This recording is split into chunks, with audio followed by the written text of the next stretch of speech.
All right. Good afternoon, everybody. Welcome back to your C show here. Got your boy Chris here, coming from an undisclosed location in rural Alabama.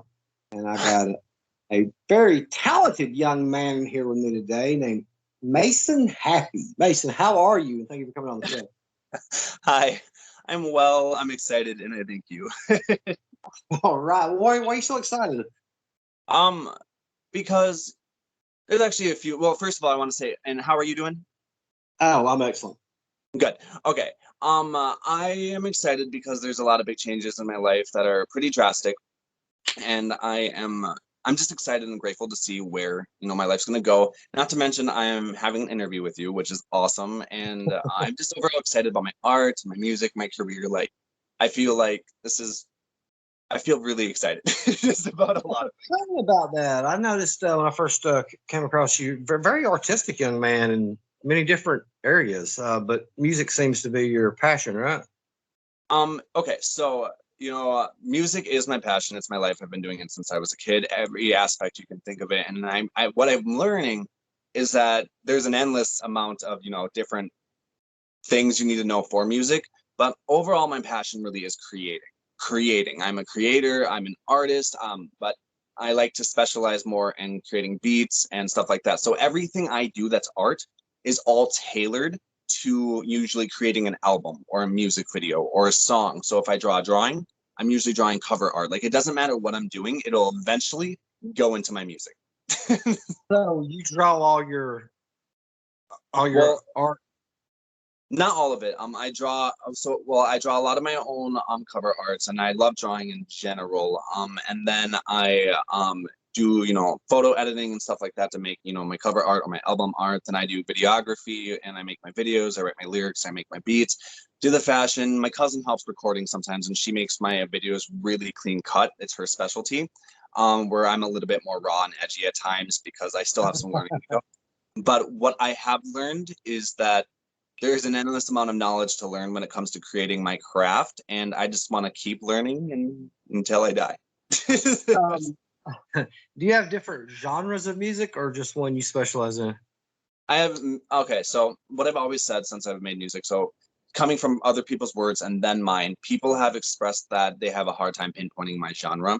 And then I will express that I also have a hard time pinpointing my genre, but I have been practicing specifically on what you could say is electronic music. I don't really enjoy limiting myself to any genres, but most of my music will come is made out of electronic instruments. So I technically make electronic music, but that will span from like punk to rock to metal to dubstep to dance to house. And if you go check out my beats for sale kind of a deal, those it's an endless amount of country music. I'll Say just any Hank Williams Sr.? and sing. Oh yeah, singer, rapper. No, I I like said Hank. I said Hank. I said so. No Hank Williams Sr. one more time. No Hank Williams Sr. No hate William Singer. Hank. Hank. I've never heard of that. You've never heard of Hank Williams Sr.? No. The king of country music. Um. Oh, But I can be honest though, I don't specialty in country music.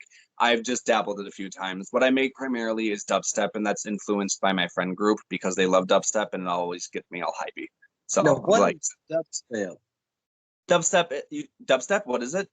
Yeah. Um, there's a lot of different subgenres of dubstep, and I actually don't even know if dubstep was an original genre at first. I think it's a span from a different genre back in the day. But dubstep is a lot of heavy bass. It goes in intervals of anywhere between like 120 BPM to like 180 BPM. The whole thing, it's supposed to be kind of like a roller coaster. So when you're up in the club, you're like getting it, and the bass is like making your whole body shake, and you're vibrating to the beat. You don't even got to listen; you can just feel the music. And it has a lot of it's it can have melodies, it can have this and that, but it's focused on like really heavy, like hard, like grunge, like how would I explain it? Just a lot of bass, a lot of subs, a lot of 808s, and then it's often accompanied by a melody of some sort, or intervals where there's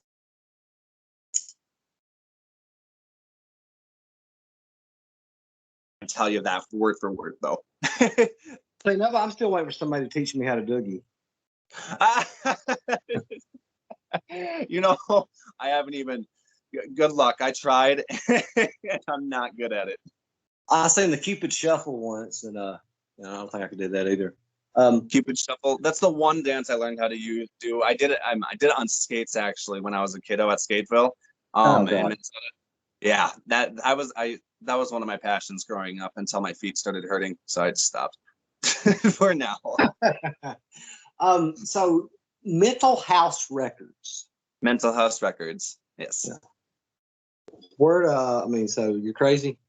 Oh God, yeah. Okay, we'll get along good then. I mean, good. I've got papers and everything. Say again? I got papers and everything, so we'll get along good. Crazy. Later. Yeah. So the straight jacket and everything. I mean, that's a good look on there.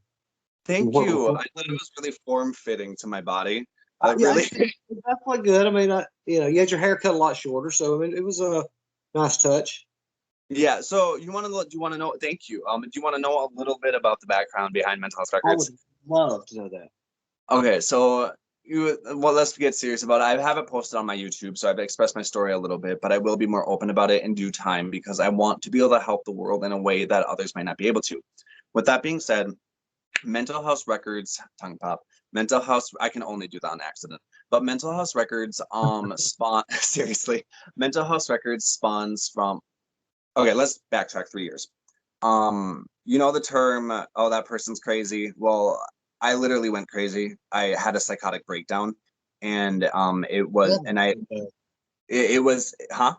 That's what I have like 3 a day. So I mean, it's But I had a psychotic breakdown, and I lost my mind. Had to be hospitalized, and I had to figure out what was going on. And I learned a lot about myself throughout that time. I got sober, completely sober.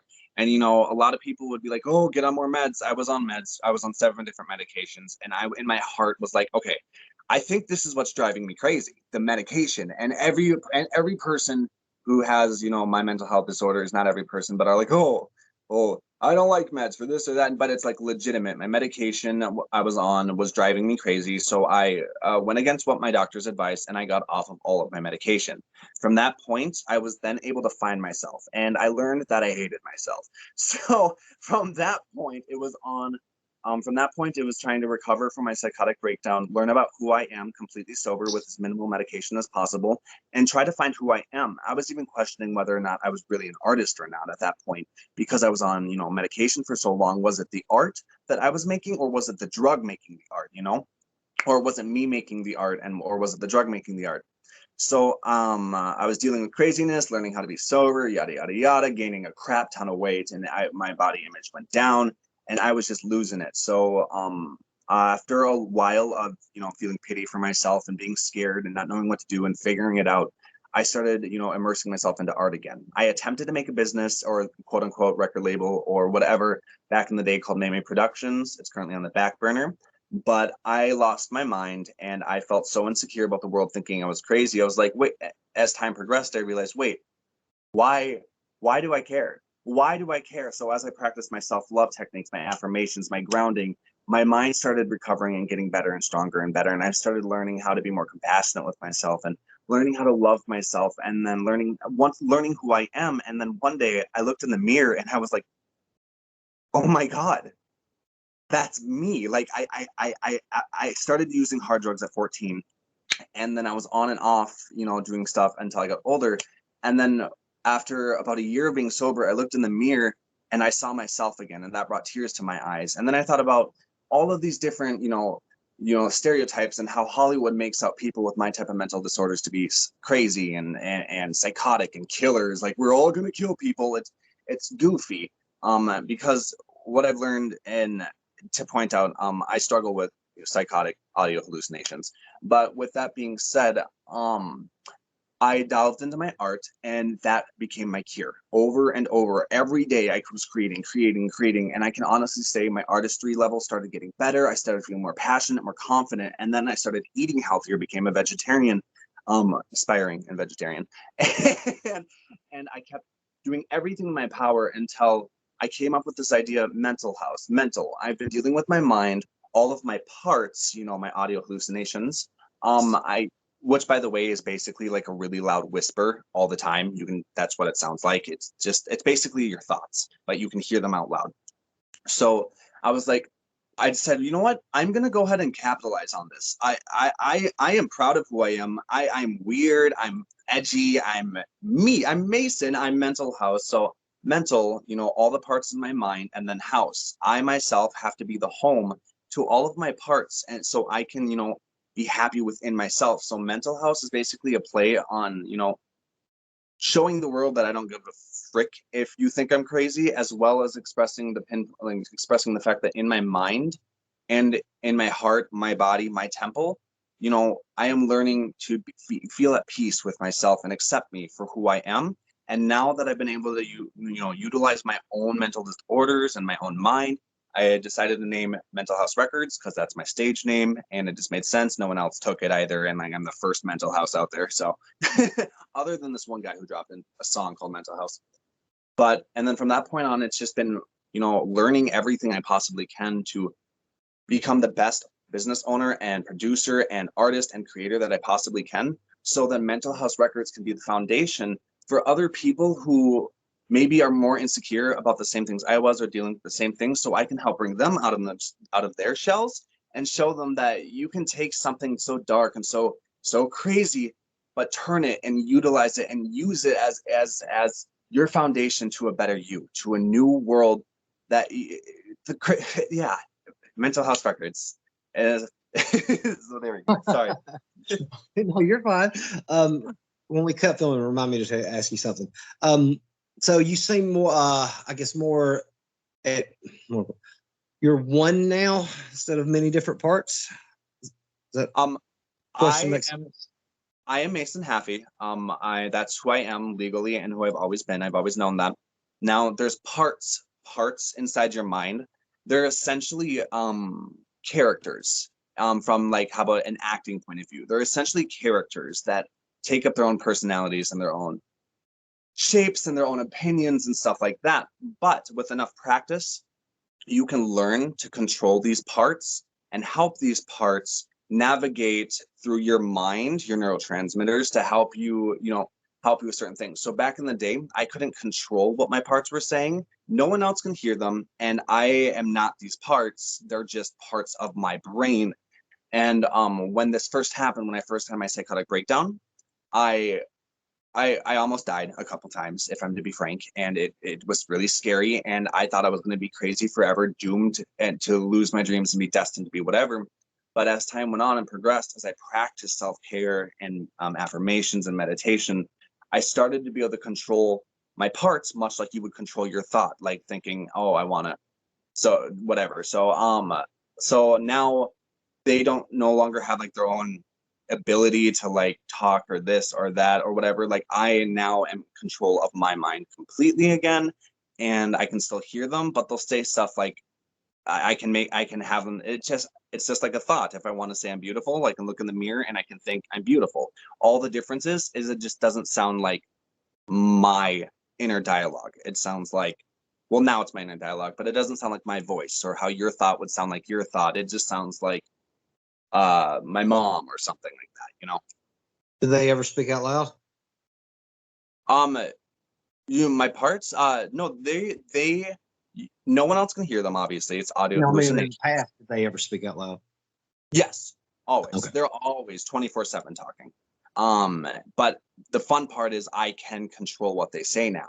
So it's no longer me being the victim of hearing all of this programming, conditioning throughout my life, my PTSD, and this negative world. Like now I can encourage them to follow the neurotransmitters that I have set out for them, so they can literally, so I can use them to my advantage now. So instead of trying to reach out and getting people to compliment me and this or that, or or whatever it would be, or like trying to get, what's the word, so instead of trying to be validated by the world around me, I literally basically have my own world in my head that I can be validated for. I can look in the mirror and basically I can control, so if you think a thought, go ahead, think anything. Okay, now that right there, I can make that thought sound like my mom, my dad, my grandma, my friends, anyone that I've had a relationship with a long time. And now that thought would be a little bit louder, much like a whisper. So yeah. That reminds me of well, a Merle Haggard song. There's a line in there where he says, "I've always been crazy, but it's kept me from going insane." Oh my God, that's beautiful. Oh I, my I God. love, I love that. You look, I can't remember the song of it. Just Google it sometime and look it up. I But will yeah, look that up. yeah, That's, that's a great. That's a great song. I've always been crazy, but it's kept me from going insane. I've always been crazy, but it's kept me from going insane. Mm-hmm. Dude, that's my soul right there. I love that. Okay. I thought you Well, might like that. Yeah, I can't remember, but he's got several lines in there. But that's the one that every time I put a story up there when I'm having certain thoughts, I put that so I don't tie somebody to the bed and set the house on fire. Well, I am proud of you for being able to work through your thoughts as well and all that jazz. So how old was you when you had the breakdown? Around the typical age. I was 19, 20, and that's usually when a person has their first psychotic breakdown, or for males, that is. Women, it's usually around 30. So good luck to all the women that haven't hit 30 yet. I was expecting something more, but male, I didn't realize that males had 19 or 20 when they had their psychotic break. That would explain between 19 to 23, I think, but it's younger for men usually.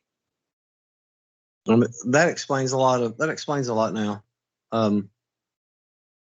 Good. I was thinking a lot of, I was thinking a lot of, when they go in there and shoot these schools up and stuff, is usually, see, I fit more of that profile there, with those close crop there, ex-military, and, just kind of fit in.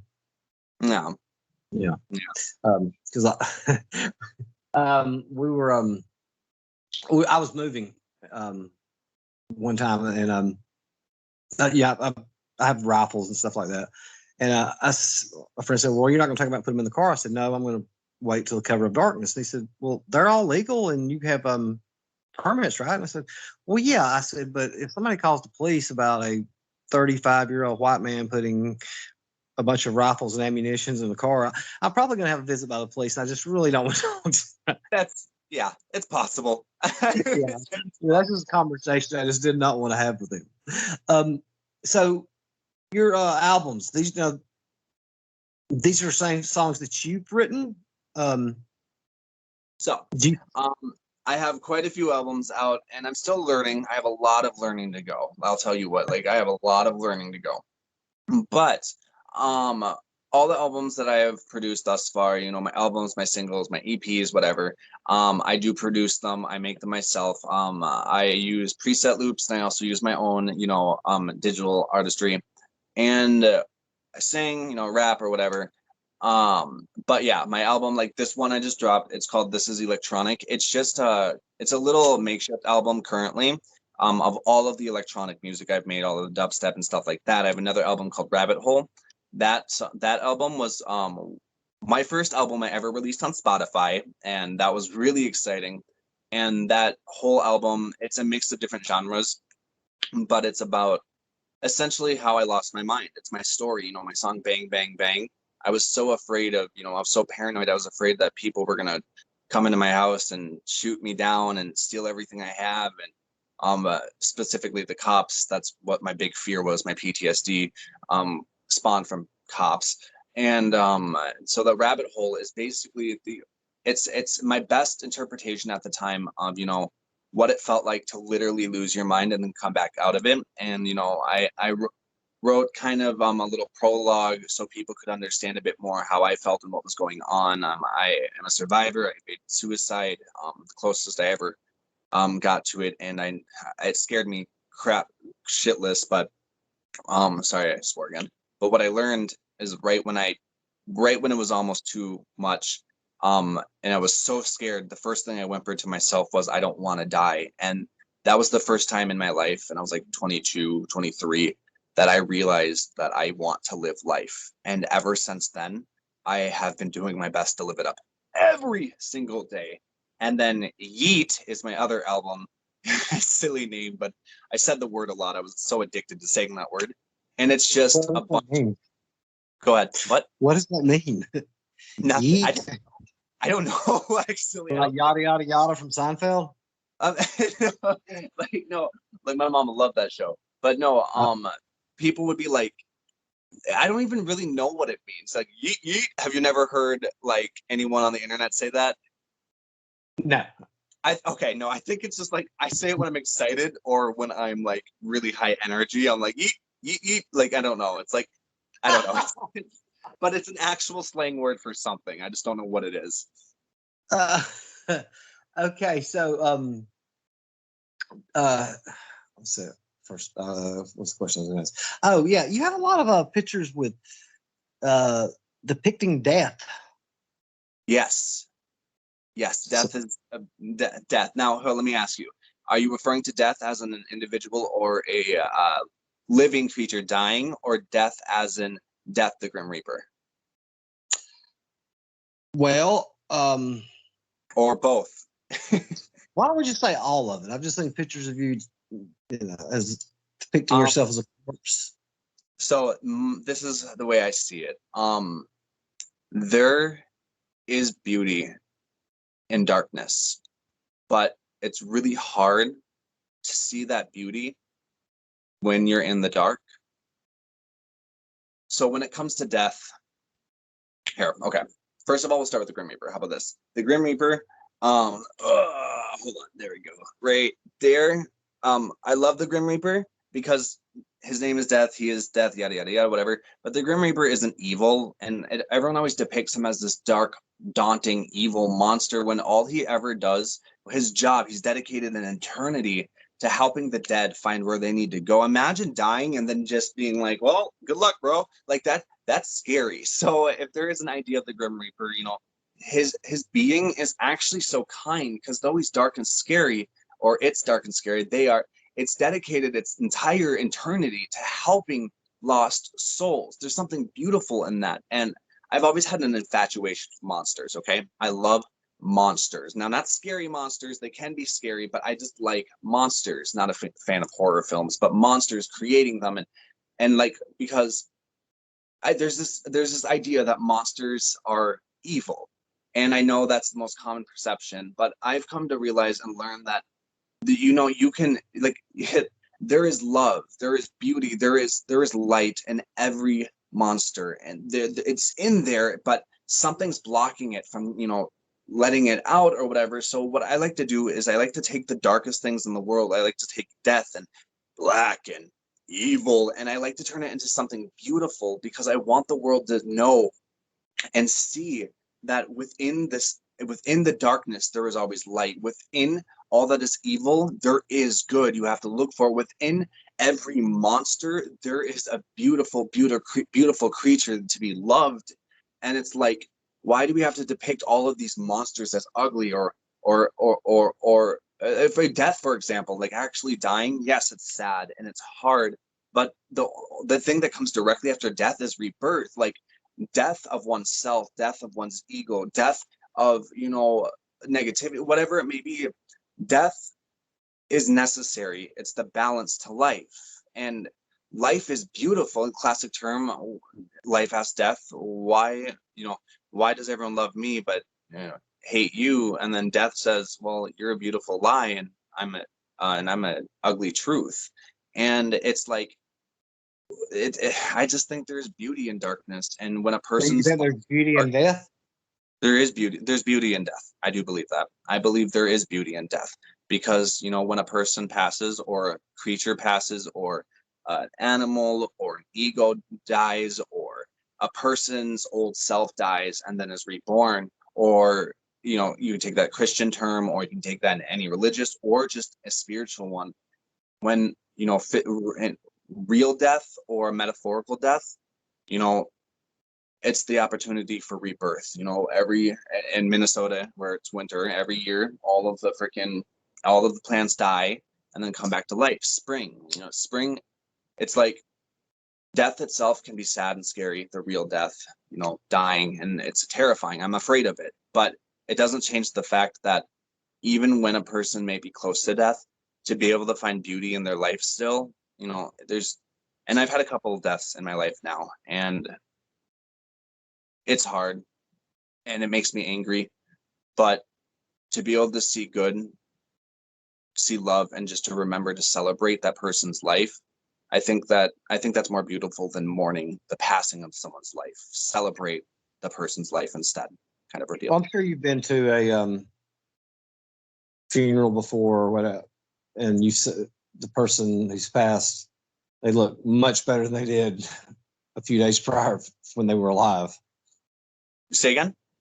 I said, I'm sure you've been to a funeral before where somebody's just passed, and they look much better in death than what they did a few days before. It's yes. That. You said something else. When my father died, that was a very hard death. But I remember about a month after he died, I had a dream. He was there and he was talking to me, and he was talking just like me and you're talking, and he was telling me this place where he was at, and he was talking about how there was different levels for different people, and he was on this, and he was talking about somebody arrived yesterday, and we got sent back to go pick up somebody else, but it wasn't their time, and I was like, what do you know your dad, right? And he was like, no, I'm not dead, and he was explaining to me this first place that.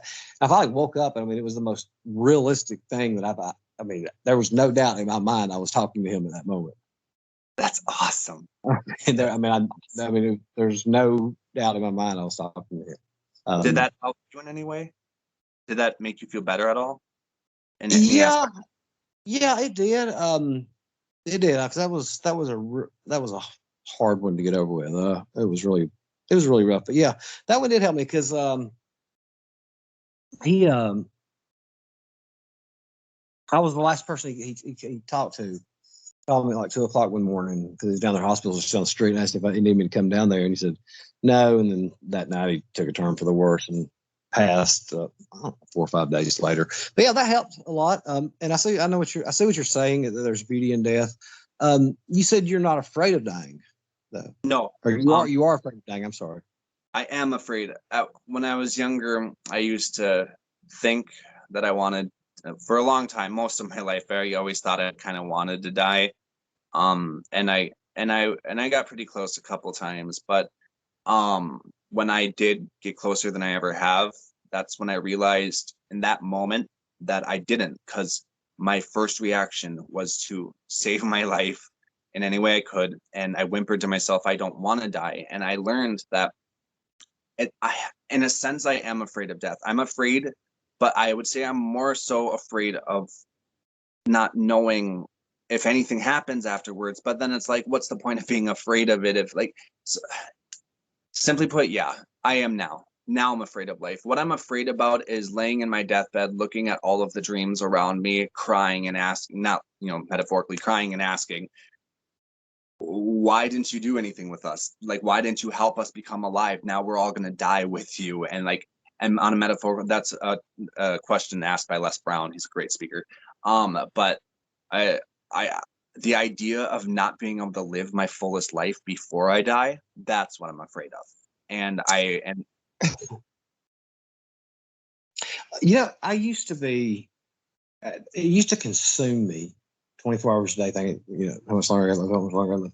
And I'm going to tell you something, a story. I haven't really told many people this because I don't think hardly nobody would believe me. I'm not even sure I believe myself. Okay, go ahead. I mean, and if you don't, trust me, if somebody else told me this, I wouldn't believe it. But it's almost once you've looked at death, you're no longer afraid of it. Back around last December, I started getting real short of breath, getting winded real quick. And I just chalked it up. It's like, man, I'm out of shape. I haven't been working out like I should. Well, in about the middle of January, I just thought my left foot had some swelling in it. And I thought, it's like swelling. Just couldn't tell. I was like, is that swelling? Well, it keeps swelling and swelling and swelling. And then in February, my right foot started swelling. And I noticed it in my hands. And I said, damn, that's congestive heart failure. I watched my father and my grandmother both died of it. And you can Google it. I couldn't walk 10 feet without doubling over, gasping for air. throughout the month of February, it just keeps getting worse and worse and worse. And I was like, and I was on a Thursday night, and both my feet were so swollen I was going to bust. And it was up my calves, and I couldn't get out of bed without doubled over, gasping for air. And I thought, I need to call my lawyer in the morning and go ahead and just get all my final arrangements made. Because I didn't think I was going to live through the weekend. So I went to bed at like 4 o'clock that morning. And when I got up at 10 and I started rubbing my eyes, all the symptoms were gone. The swelling was gone out of my hands and feet, and the shortness of breath was gone. Good. Now, I'm sure there's got to be some kind of explanation for that, or some hand of providence saying, "See there, I told you I was real."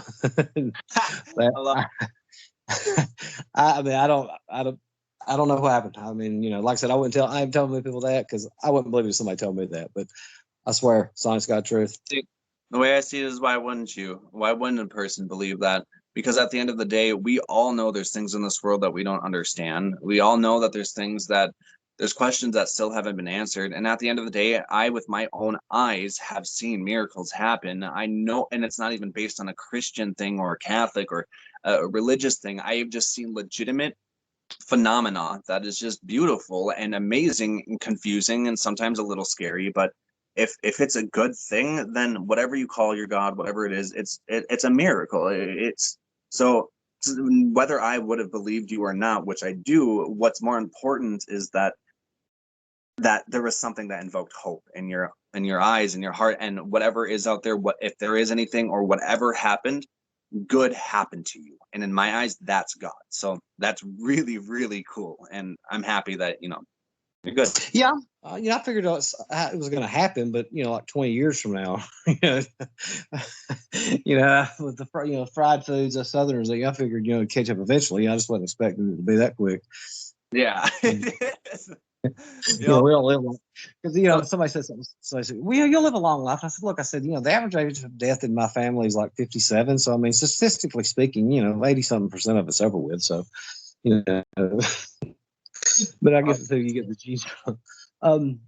So the first time I came across one of your videos, you were reacting to Pink and Ragabond. Is that the first video you saw of mine? Yeah, and I stopped, and I stopped. I seen this, and I stopped, and I was like, and I hit play, and I watched that, and I was like, oh, thank you. I was like, that's what got me. I was like, that is really neat. I was watching because you was getting chill bumps and everything, and you was talking about his voice and how much you grew up with Pink, you love Pink, and blah blah blah. I remember those lines. So, and I've watched several. So that is really cool. So, what are you doing when you stop it and you're reacting to this music? What are you? I mean, what is it that touches you at that moment? When I stop to react to like certain parts of songs, or music videos, it's okay. Well, anything creative, man. Like literally anything. Like if I, first of all, I'll comment about anything if I'm watching it, but like it has to be something I enjoy, and it's usually about the fashion. I'm obsessed with female artists. I think they're so cool. But the fashion, or if something invokes a powerful emotion, I want to express it, or if there's something that I think would be kind of funny, and I'll comment on it. But what I'm really trying to do when I'm reacting to my videos is like I'm trying to truly express how I feel and react. I mean, I'll want to watch a music video, but I'll wait to watch the release until I can record it. So it's my genuine reaction. So every time I pause it, it's like, dude, like, oh my God, or sometimes a tear will pop out or whatever, but and stuff like that. And so I'm really watching for moments that leave me a bit awestruck. And if by the end of the video, if I didn't stop it too many times, chances are I wasn't too impressed. But I'll always compliment on the facts that I did like and what did impress me, and if I didn't enjoy it, I'll express it. Not my favorite genre of music, but I'm happy I got to watch it, kind of ordeal. So it's really just whatever invokes a really intense emotion, because then before I can even not respond, my phone's already clicked pause and I'm freaking out. So yeah, I still watch that one sometimes. I like that. I was like, I love Pink. I grew up with Pink. Pink's my music, and then yeah, and you love his voice, and he had some kind of note right there, and you had all these cold chills, and I was like, But that was the one that got the. I was like, you know what? I think I'm gonna subscribe to this channel. Thank you so much. The world to me. It's super fascinating knowing which one you saw, and thank you. Yeah, I really like that one. Of all the ones I've watched, yeah, that was by far my favorite. So, what is it about? Why do you love Pink so much? I mean, I grew up with her my whole entire life. Like I really love her. Like as much as you can love a celebrity and a person that you don't know. I remember being a kid just bopping to her music, and then as I grew up, her music's grown, and now as she's gotten older, and I've gotten a little older, a lot of her music. What? I'm 25. I'm 24. Yeah, I know you got me. Okay. Well, with that being said, her values and her music sings about the things that I currently value and appreciate. And I can go back and listen to a lot of music if I want to cry, but her music nowadays, it speaks to my soul, it speaks to my heart, and I've always connected with her because she's always been the outcast celebrity. She's talked about how she hated being compared to Britney Spears and Christina Aguilera, and she's always insecure about this and that. And like how and she's always been the punk rock kind of look, and she's always inspired me to not be afraid to be myself. And one of her newest songs that I love, that I forgot the name of, but I do love, it's but she's like in this nightmare or whatever, and it's like one of the lines is like, the song is expressing how like the things that she's all I know so far, I think is the song. And it's like, don't be ashamed of the scars that you have, they'll eventually fade, yada yada yada. And it's Pink's awesome, and I stand for her. We have the same. Yeah, I love her. Okay. So the album, because I'm not paid attention to all of them. Do you sing any of the songs yourself? Do I sing my own songs? Yes. Okay. Yeah, I have to find one of those because I don't guess I thought I went through all the videos, and I guess, or maybe I just haven't paid attention, and that was you singing. I have 567 videos. It'll take you a while to go through them all of them. Then I'm probably half her and just didn't put two and two together then. But yeah, feel free to check it out. I encourage you to. I would love it. My music doesn't really sound like the artists that inspire me very often. It's just they inspire me. But I'll use keep noted. I'll use voxes. That's a pre-loop voice, and then I'll sing over them for background vocals, so they can be my background vocals. But then other songs like what's a new one? So Doubt You Have Any Doubt.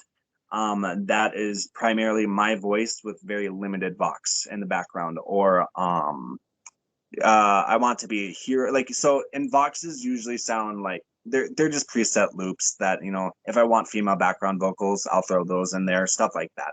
Things I can't do, like. So besides music and entertaining and drawing, any other artistic traits? Okay. So let's see. Let's name it off. What do I actually have to do to even run this business? Okay, so writing lyrics, writing poetry, drawing, usually sketch drawing. I can't color, but sketch drawing, and I want to learn, more digital drawing with a tablet.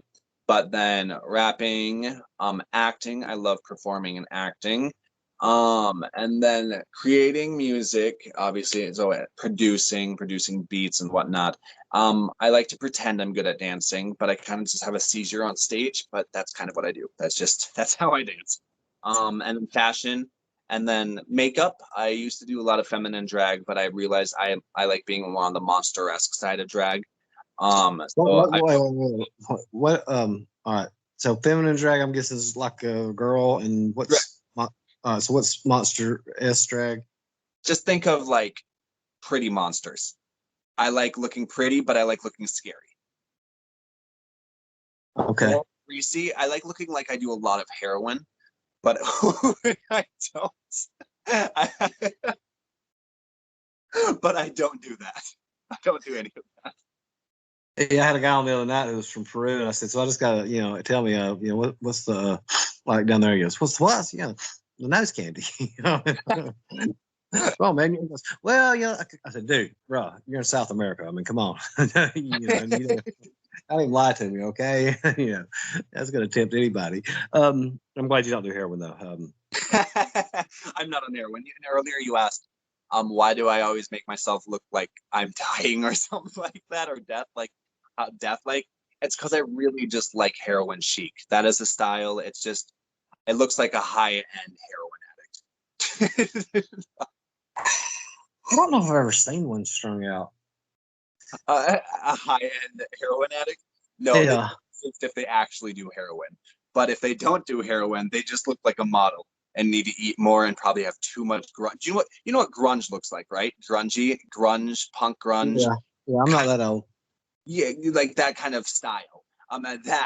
That's A gutter punk. yeah, but less punk and more heroin. And yeah, that's heroin chic. Okay, I'm done. No more heroin. Oh my god! I said something the other day. I was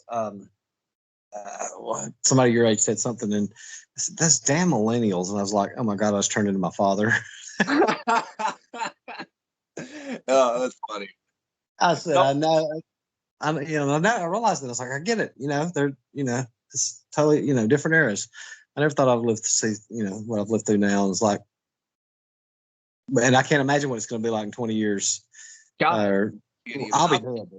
I'll tell you what. You think us millennials are weird? By the way, I'm everything. Each one of my websites say it's kind of different. Like I go back and forth, but I'm either one of the very last millennials to be born, or one of the very first freaking Gen Z or whatever. I think that's what's after us. I stopped keeping up. I was a Generation Xer, and I thought that was just the coolest thing ever. Generation X. And then it's like, good.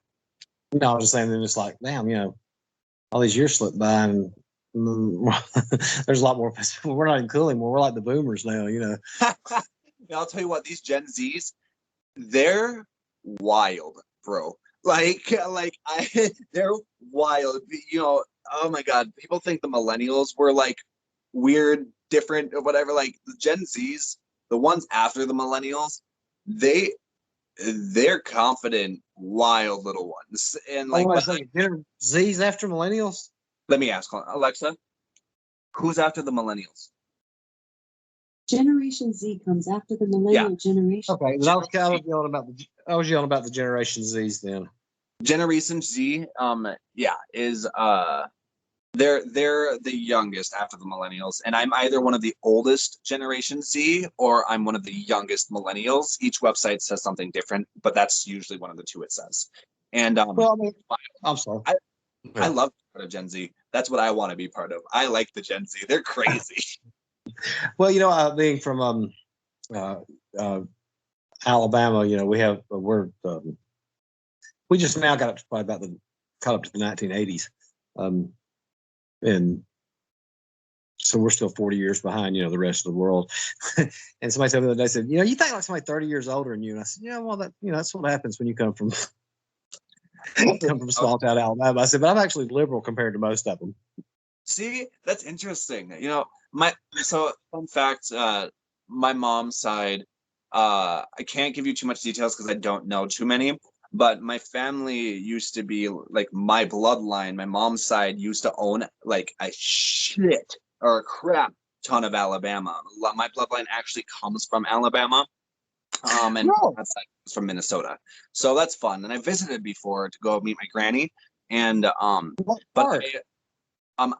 couldn't tell you. I really don't know. But it's just a little fun fact. People don't realize that I actually got Southern bloodline in me. But wow. That's awesome. I mean, from Alabama, and I'll have to send you a link to this. I had no idea I was going to be on it, but this guy I was talking to on the road next. He's got a camera going. He goes, the title of it was Chris Peak tells the unknown story of Alabama Governor George Wallace, and I'll send you a link to that. There's a whole about his whole history, but before the 60s. But that's nature from or got blood. Your grandparents from Alabama, you said? Yes, my grandma, and I guess I don't know much about my I don't know much about my grandpa, actually, now that I think about it. But my grandma Beverly, You've she, been, huh? you've been to Alabama. I've been to Alabama one time, only once, and to go visit my granny, before she passed away, and to visit my aunt Cynthia. My grandma Beverly grew up in Alabama, but eventually came to Minnesota. My mom was born in Alabama, but then came to Minnesota as well or something. And my grandma, I don't know honestly too much information, but then that's why I'm here essentially. My mom stayed in Minnesota. You know, my dad was already in Minnesota because he's a Minnesota boy. And Yeah, so I visited the South, but I don't have too many ties to the South because that's just not where my family was when I was born. And we visited I mean, when I was a kiddo, I lived in Louisiana for a little bit, with my mom, and because my mom and my dad were like basically hitchhikers and would just travel everywhere. But my mom wanted to be a bit more stable while my dad didn't. And My grandma, actually, I never got to meet my grandma. She took her life before I Mm. was born. But she loved singing. She loved playing the guitar, and I've seen videos of her, and she's so pretty, and she sounds really, really good naturally. She sounds kind of like LP, if you know who that is. Uh-huh. And she sounds a lot like her or them or him. Is it? Never mind. Never mind. That wasn't meant to be mean. I literally actually just don't know. I'm just, let's take that out if you can. Okay. You still in Louisiana, it's part of the South, but it is not part of the South. I mean, in real, I mean that it's like its own little world down there. I mean, they're different people. Just straight up. Yeah, I mean, they got that Canadian, French, Haitian, whatever, all just mixed there together and like a conglomerate of you ever heard the term coon ass? No. What does that mean? That's what you call somebody from the bayous of Louisiana. And at first time you hear it, you're like, oh my God, that's such a racist term. I was like, no, it's not as you think. When you're talking about somebody straight up Cajun, that coon ass, and that's how you describe somebody that from Louisiana that's from the swamps or where, because it's all swamps and once you get That's outside New Orleans. just hot and like mosquitoes and bugs, I'm guessing. Oh, yes. Because when I went down there, somebody told me, they said, well, you're not going to take the humidity. And I was like, from Alabama, it's not going to be that humid down there. And oh my God, I was ready to get back to Alabama. I'd never seen the humidity like that down there. I don't like my breath. I don't like my breath being solid. So I don't like the humidity. I don't like breathing in. I don't like being able to feel how thick the air is in my lungs. Minnesota gets that way all on its own. I Oh, can't. God, I bet it does. Huh? Yeah, I bet it does. I bet it gets cold up there. Yes, it gets cold and then it gets very hot. And then when it's cold, it's slippery and there's usually ice and sleet and stuff like that or whatever. And then during the summer and winter, it's muggy and hot. And sometimes we'll get a dry day, which is really nice. And those are the days I like to go exercising or walking. Your state, I don't know. I think I remember reading that you keep up with some. Your state seems very politically certain areas are liberal and then very conservative in other words. Because I mean, it looks like some of these races are really, really close. I mean, the last two presidential races, I kept thinking, I was sitting there watching, man, Trump's closing the gap in the state. It's really odd to think that's the state where Hubert Humphrey came from, as well as Mondale. From it is, from my understanding, it's more blue than it would be red. I don't get too much into political stuff too often because I get too heated. But at times, from my understanding, it's more blue than red most of the time. But it's diverse. It's in the middle, but I would say we're primarily liberal, as history has shown that we use. I don't know if the word's liberal. My bad. Like I said, I don't talk about it much, but we're primarily blue. Mhm. The people here take care of each other to our best ability, but Minnesota's nice. Nice is a thing where it's like, we're nice and we are nice, but like that's because we are more passive aggressive than we are like aggressive about things, from my understanding. But as for voting for Trump or this or that, like, I don't know. I vote for love. That's my vote. I just want Yeah, love. I had I voted for him twice, so don't hold that against me. Say again? I said, yeah, I voted for him twice, so don't hold that against me. Okay. I won't hold anything against you. Do what you do. Yeah, it's of course, all my friends here in Alabama, which would surprise you, they're all liberal and like they hated him and they'd just start blah, blah, blah, blah, blah, and what's up, nothing, and then finally I'd say something like, "Look, you started it." Quit talking. So, yeah, the first election, it was a Christmas party, and then it got brought up, and everybody was drunk, and a fight started, and Christmas presents started getting thrown at everybody, and well, me because I was young. um,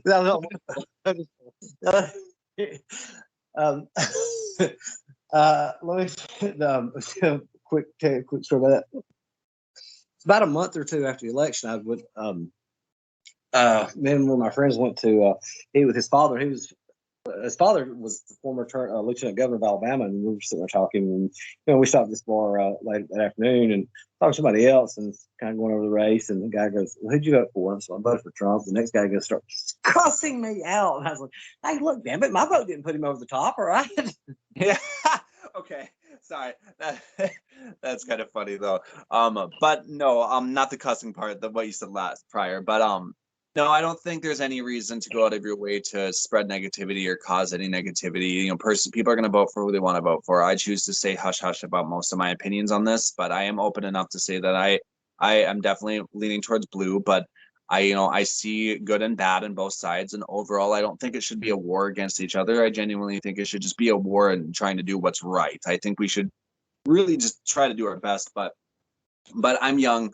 I still have a lot of learning to go about this stuff, and honestly, I'm focusing more on learning about music than I am political, whatever. But I did vote for the first time last year, and it was a boring experience, but I'm glad I did it. And it wasn't great, but it was fine. And I just think, at the end of the day, I stand for just love, respect, understanding, compassion, and at the same time, I just think there's rights and wrongs to both sides, to both parties, and that's really where I stand. I'm always somewhere in the middle. I'm just conflicted. When I came up, there was liberal wings and conservative wings, and all these guys were friends, and they worked together and they hung out together and stuff. And now it's just, it's one or the other, and the lines have been drawn. I've never seen anything like this before. I mean, and I don't think anything will ever get done. But that's neither here nor there. They can just keep fighting it out, and I'll just keep watching and laughing. I'm gonna keep making music.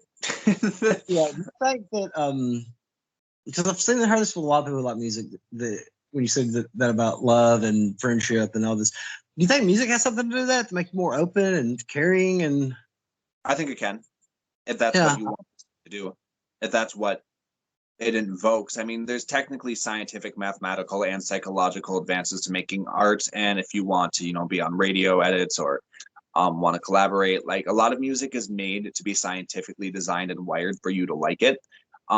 So it just really depends on what the person's trying to invoke. So, I believe that music is a powerful instrument, a powerful, thing in life. And if you want to use music to cause harm, then you can. If you want to use music to create, love and passion, then you can. If you want to create music just because you need to create or you're going to die or something, then that's what you got to do. It's really about whatever the song invokes or what the intended purpose of it was for. You said program. Do you believe that's nurtured or natured? Because some people grow up just liking rap, some people grow up country music, some people rock. I mean, is it just how they were raised, or? I think yes and no. I think genetic, and not even think.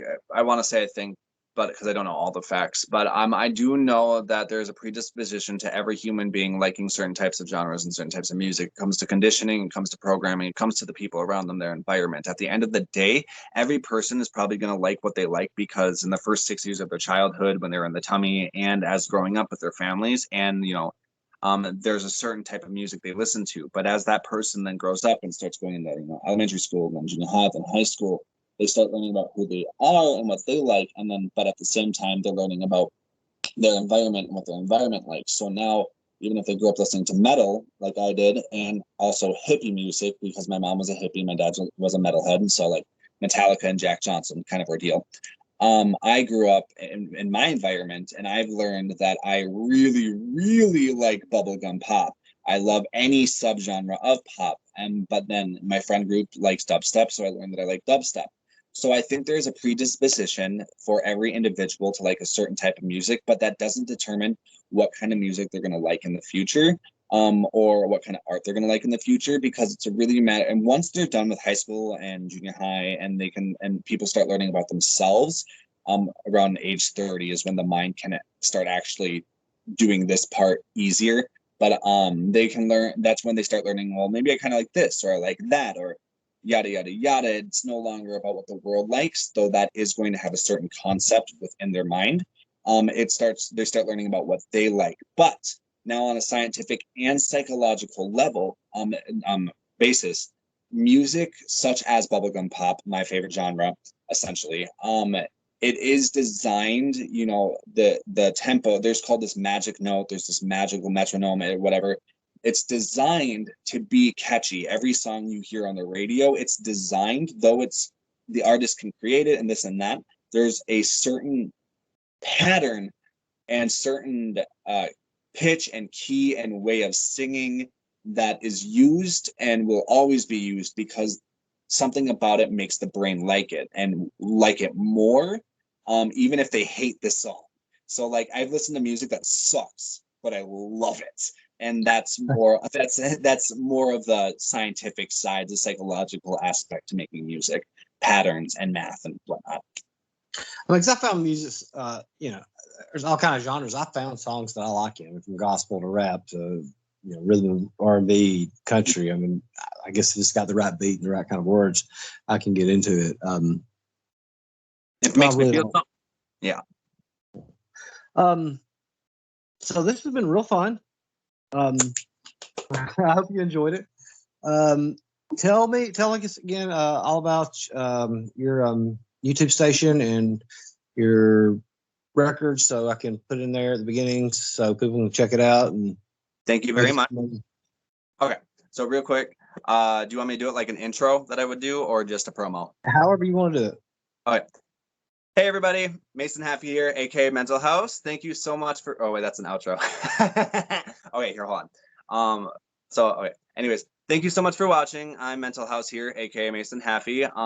YouTube channel, Mental House Records. Please feel free to check it out. I'll be dropping a new album called Anti-Hero, and by the end of this year. So feel free to check it out when that's out. Some of my singles are Doubt You Have Any Doubt, I Want to Be a Hero, and I Do Anything to Play With You. So yeah, feel free to check me out. Give me a follow, sub for sub, like for like, yada, yada, etc. Thank you so much. And thank you, Chris. Thank you.